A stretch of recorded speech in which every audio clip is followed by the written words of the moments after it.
Hello and welcome to another edition of Legislative Update. My name is Tom Ayers. I'm the senior staff writer for the Vermont Standard newspaper in Woodstock.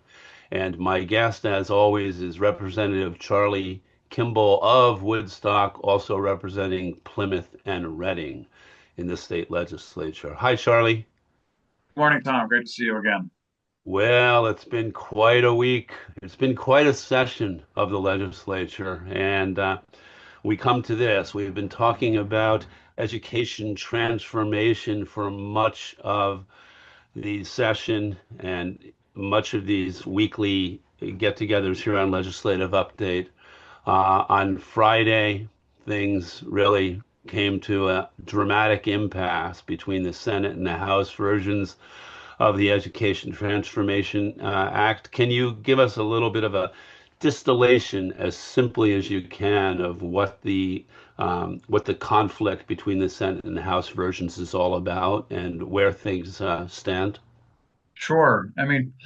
Part of it is trying to understand how the legislature wraps up its session and how the end of session things usually happen when there's a big difference of policy between the House and the Senate. They enter these conferences of committees of conference. We talked about that the last time we met, Mm-hmm. and with a deadline looming, and that really forces people into coming up with some kind of agreement and compromise. And that was thought to be in the cards between what the House and the Senate had both passed individually. The Senate had a difficult time coming up with their own proposal in response to the House's proposal for education transformation, spent all session doing it. And the Senate had, since the end of March, to really come up with its counter proposal, and it struggled to come up with one that they all agreed on. And in the waning days of their session, they then did advance a proposal to send back to the House that was a lot of it was mirrored on what the House had already passed. And there were many attempts to change that on the Senate floor, but it did not happen. So then when that came back to the House, they called for a committee of conference. They started meeting. And so there was great hope that they would be able to, in that end of session kind of rush, come up with a compromise. And it even looked promising on Wednesday night, even Thursday night, that they would be able to come up with a compromise. And then on Friday, things fell apart. Uh, Mm-hmm.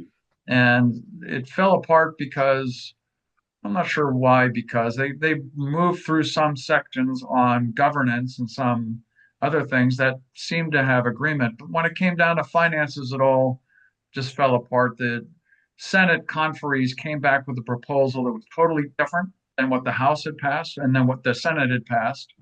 That this is what we're proposing. And that's very atypical. That doesn't happen typically in a conference committee. You're Yeah, defending the position of the House that you're representing, whether it's House or the Senate. And right. so this is totally out of left field. And that really surprised the House conferees, and they didn't know where to go with it. And they were not able to come to an agreement on it. So they said, you know what? It's 11:30 at night on Friday night. We're not going to come to a compromise in the wee hours of the morning, certainly not one that we'll all be proud of and trying to take back to our constituents. And the bleary eyed reps and the bleary eyed senators were probably not at their best decision making time either. Mm-hmm. And Mm-hmm. they said, let's come back. Let's come back in what we have already scheduled for a veto session and June 16th and 17th. And let's figure out if we can come to a compromise then. So that's how we left it at 11:30 at night.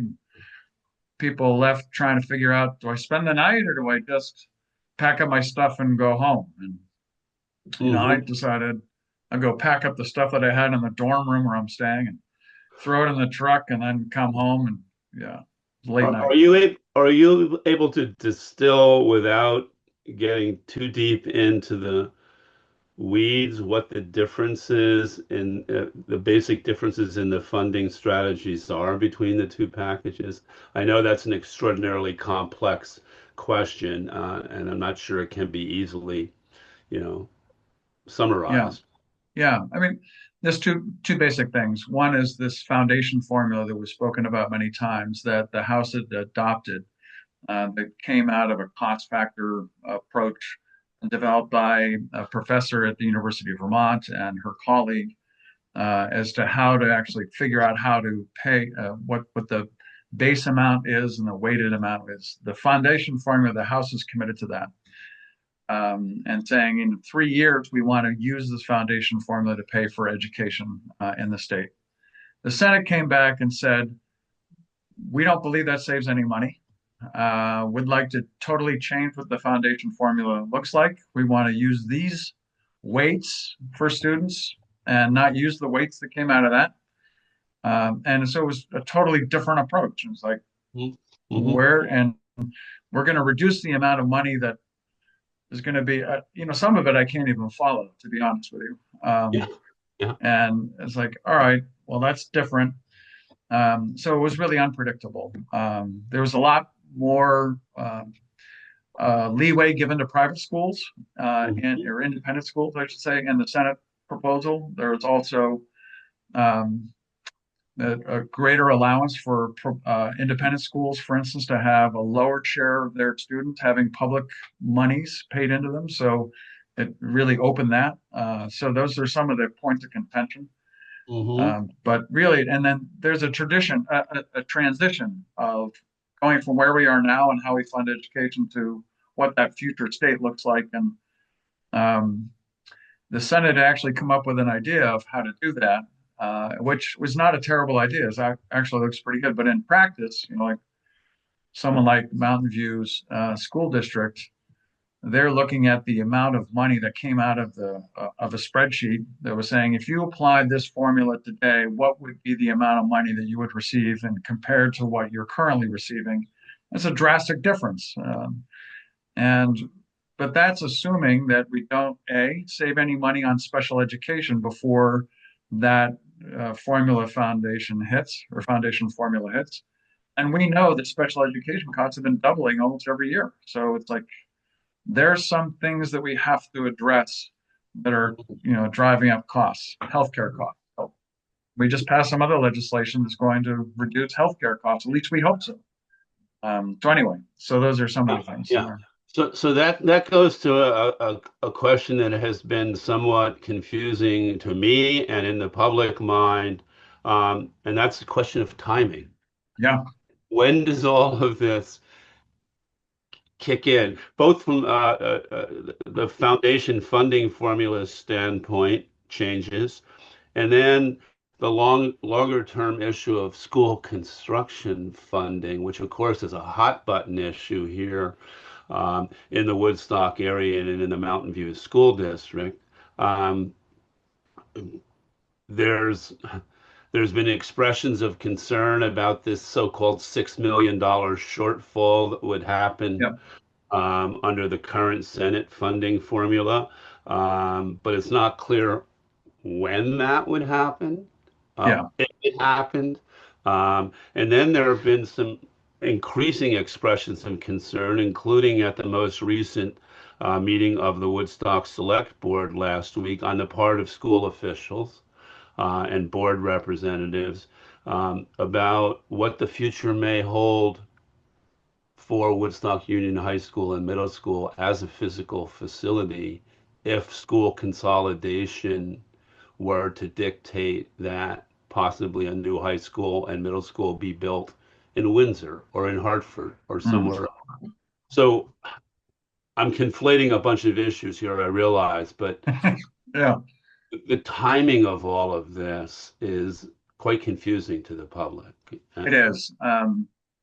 You know, let's step back just a minute Okay. because the thing that started off all of the discussions from the governor's side was that we need to have lower costs in our education system because the property tax increase in 2024 and 25 were so high. Hmm. And then drop this plan in January to say, I'm going to reduce the number of school districts from 119 down to five. And then by doing that, we're going to have larger class sizes, which means some consolidation has to happen in order to achieve those. Um, but okay, well, that's a fine concept. in some ways. But how do you get from here to there? So this plan that the House came up with is a very deliberative plan and thoughtful. That's saying, okay, how are schools currently organized? What we don't want to do is just harm kids and the education that they receive for the sake of reducing property taxes. So let's figure out a thoughtful way to do it and not just come up with these five arbitrary districts. So even planning that, we came back with a proposal saying these are not going to be effective until the 2030 school year, which means beginning of 2029. Wow. Okay. And same with the changes in the foundation formula. So it gives time to figure out what does that school district look like? What does the new school district look like? So we created a board to really draw maps and come up with those maps. The Senate had a different construct as to who's on that board and how fast they have to deliver something. But we both have the same idea that we wanted that to be in December of this year in order to come back to in the next year to vote on what the school districts are.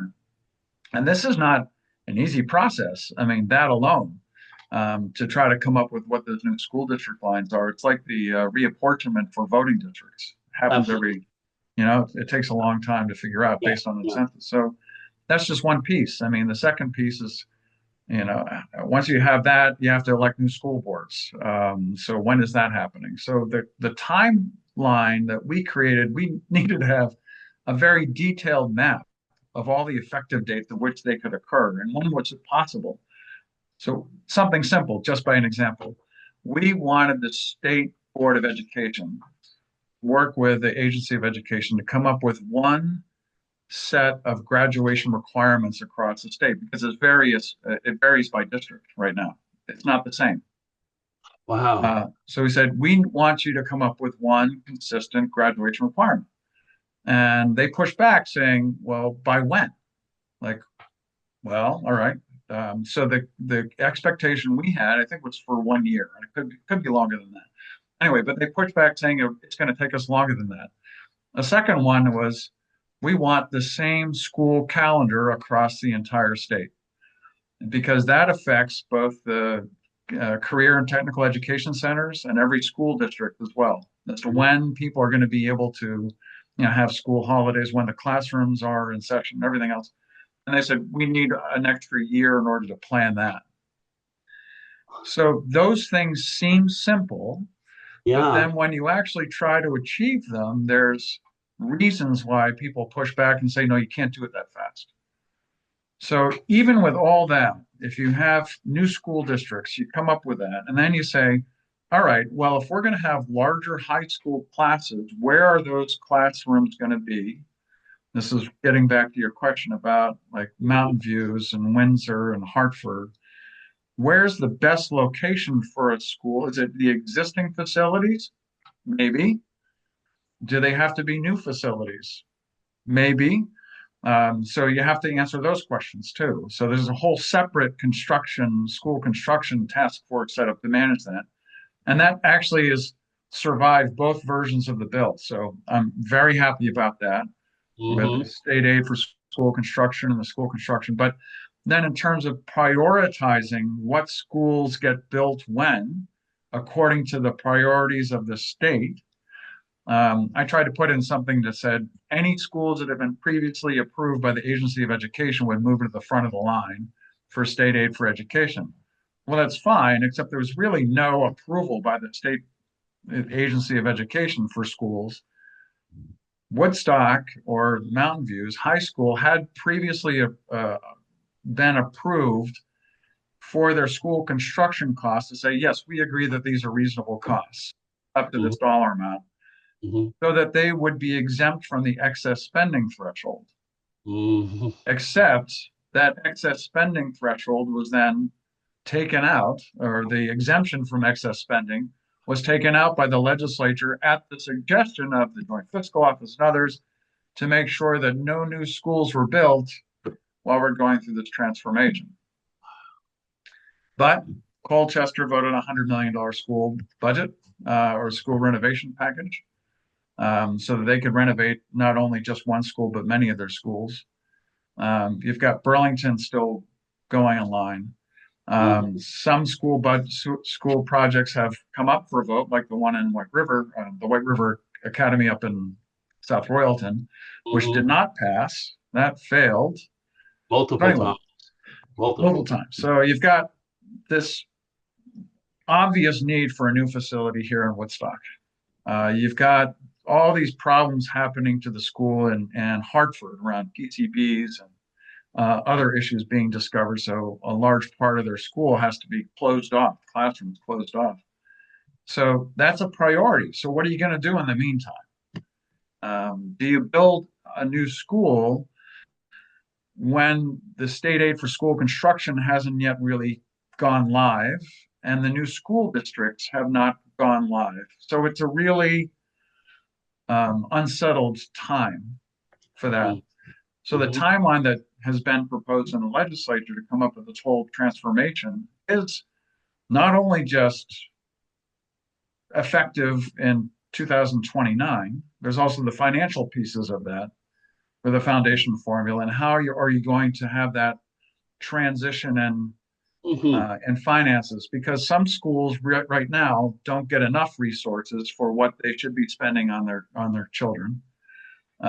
Some get more than what that foundation formula may determine. And so if they have a decrease, well, you have to have a reasonable time period to then transition to a lower amount. Mhm. And in the meantime, you've got to figure out how can we actually better deliver special education services that are more effective and more efficient. Mhm. Um, and those are some of the things we got to address. So yeah, the timeline is critical. Wow. So special education is a driver. What about technical education? Technical education is, I mean, there's, the average expense for a student in the technical education center is north of $25,000. In some places, up to 30. There's Wow. one CTE center in the state that's $34,000 per student. And that's a lot of money. So, Yes. can you figure out a better way of delivering career and technical education? There are 17 centers around the state. Is there a way to more efficiently use them? There's some concept that some people would have about career and technical education being delivered inside of an existing high school. This idea of a Mhm. community school, Mhm. or there's another name for it, but that makes sense. I mean, I think that the kids that are in a high school that have a career and technical education center attached to it have a much better, an easier time of having a full education choice in front of them so that they can choose to go to an AP class that's offered in the high school, but also take some advanced technical education curriculum in the tech center that's attached to the high school. That's really great, but we Mhm. can't reproduce that everywhere around the state. I mean, there's only 17 of those centers across Mhm. Vermont, Mhm. but there may be some other alternatives, and so there's a whole plan that came out last year about that. That's not really part of this whole education transformation plan. That's kicked off until a year from now. And so that's all part of that expense as well. And some of the Senate proposals around that. Yeah, it's very confusing. Yeah. So core challenge here is reducing the burden on taxpayers. I mean, that's been a driving mechanism in this discussion all along. My understanding is that um, Governor Scott's objections to both the House and the Senate proposal are rooted in this whole issue of timing that you just touched upon, that he doesn't think um, either the Senate or the House proposal is moving aggressively enough timing wise. Is that correct? I think he definitely wants it to move faster in order to achieve those cost savings faster. Yeah. But it in a lot of ways, and I agree with that to an extent. But you just don't want to do it in such a way that it destroys or the system that you've created or creates chaos. And then the people that are hurt by that are all the students, the 83,000 students that are enrolled in our public schools. Yeah, yeah. And Ha that's has not the good. administration come up with its own detailed, concrete proposal for how it thinks we should move forward as a state? Well, sure, in January, it did deliver the initial piece of its transformation plan, and then other pieces came with it. There are some holes that are missing, and the Yeah, timing is just really unrealistic. I mean, they said 5 school districts, but when you really look at it, like, how are you going to get there? And they've admitted, many of the folks within the administration have admitted that 5 was an initial proposal and hmm, that a larger number of districts would be acceptable and more realistic. So there's a lot involved with how one thing is proposed and what the expectation is as it comes out at the end. So, and in that process of trying to understand everything, just like the graduation requirements, just like the uniform calendar, things take longer than you would think. hmm, hmm. And so the governor wants to have more immediate cost savings. Great. Well, let's address the real cost drivers there. Um, so we've got the three basic cost drivers that are the biggest. Is you've got healthcare costs, which went up by 16% across the state for folks in the health in the Right. school system. And 80% of your costs are related to personnel that are employed in the school system, Hmm, between pay and benefits and everything else. And that 16% of increase in the healthcare costs is huge. That's hmm. one. A second is just looking at the number of adults we have per kid in the classroom.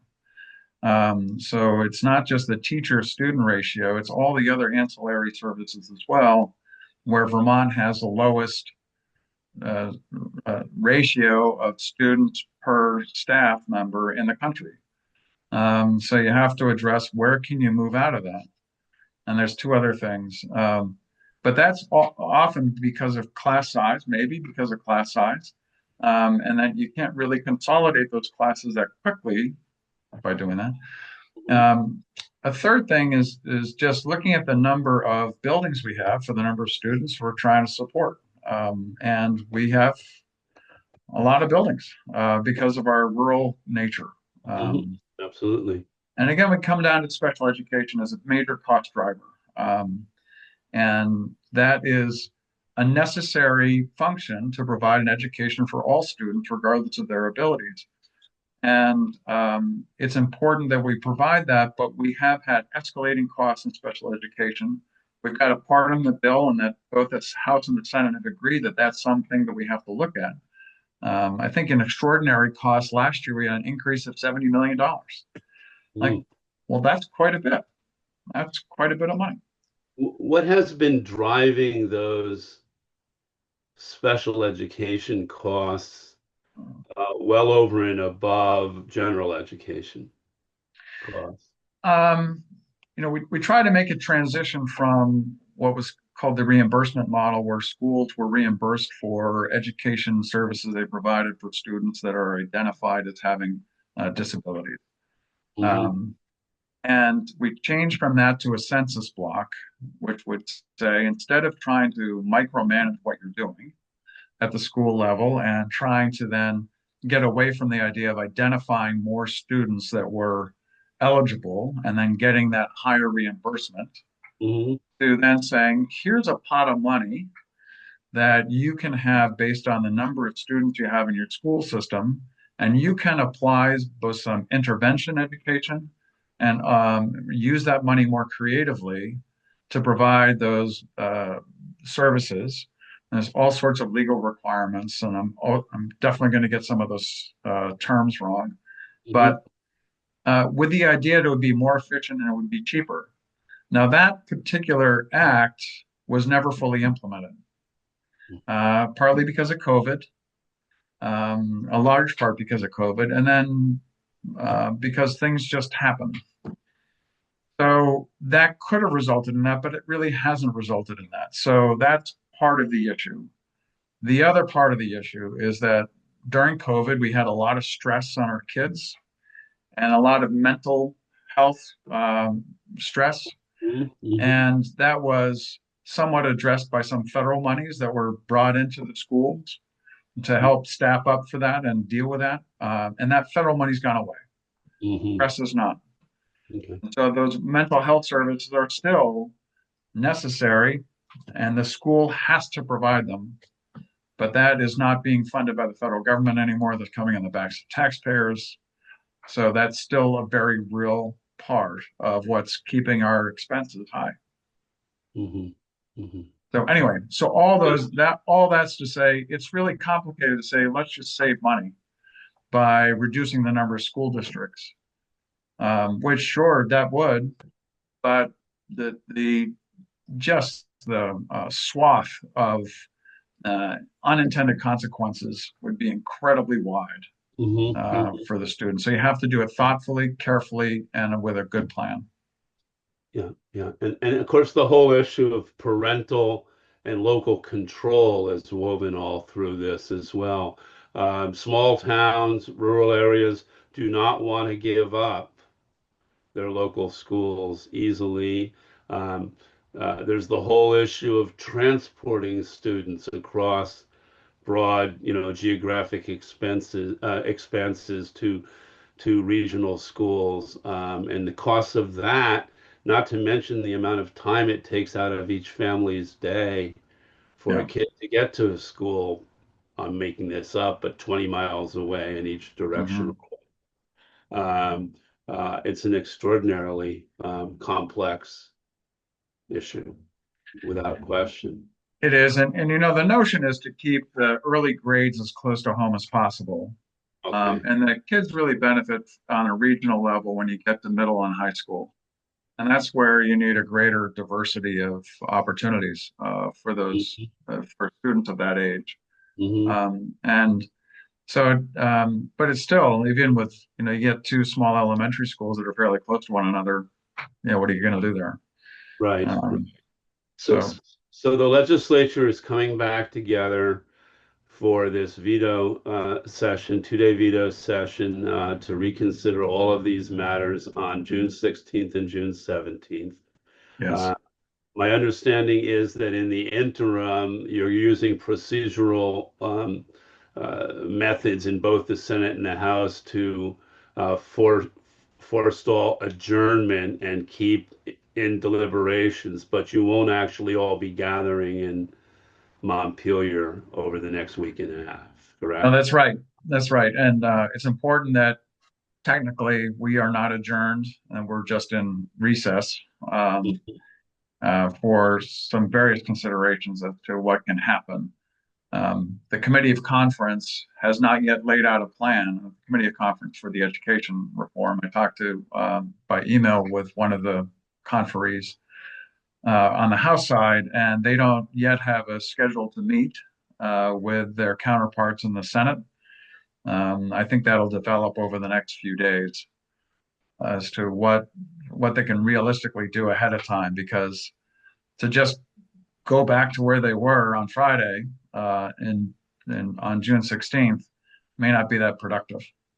How much interaction, I need to wrap this up, obviously, but how much interaction is there between these committees of conference and the governor's office so that the Scott administration's perspective is woven into, presumably the Republicans on the committees of conference are representing the administration's point of view to a large degree, I would think. But um, given the fact that Governor Scott waves the veto pen, um, what's to prevent something that comes out of the committees of conference in 10 days or 15 days, whatever it is, still not meeting muster with the governor? Yeah, I'd say there's a concerted effort for all the conferees, not just the Republicans, to engage the governor and the administration to figure out what's acceptable to them. Because you don't want to come out empty-handed if you pass something and then to say, well, what was that for? So there's definitely an effort to do that. Even last week, in the waning days of the of last week, there was conversations going between the conferees and the governor. It's interesting. You'd think the Republicans on the committees would um, might espouse the governor's position. I don't think that was the case necessarily. That on these committees of conference, or maybe not the House side, Mhm. there is it becomes more local. Mhm. It becomes more local in terms of how is this going to affect my school district? Mhm. Mhm. How is this going to affect my area of the state or the particular constituency I represent? So I think that's the impasse right now. It's not, you would hope it would be the position of either the party, the caucus, or the body they represent. It's not that. Mhm. So Mhm. that's the trouble is trying to Yeah, negotiate things abs- that have not been brought forth before. absolutely. Well, Representative Charlie Kimbell, you and your fellow lawmakers have your work, continue to have your work cut out for you over the next 2 weeks or so, Hmm.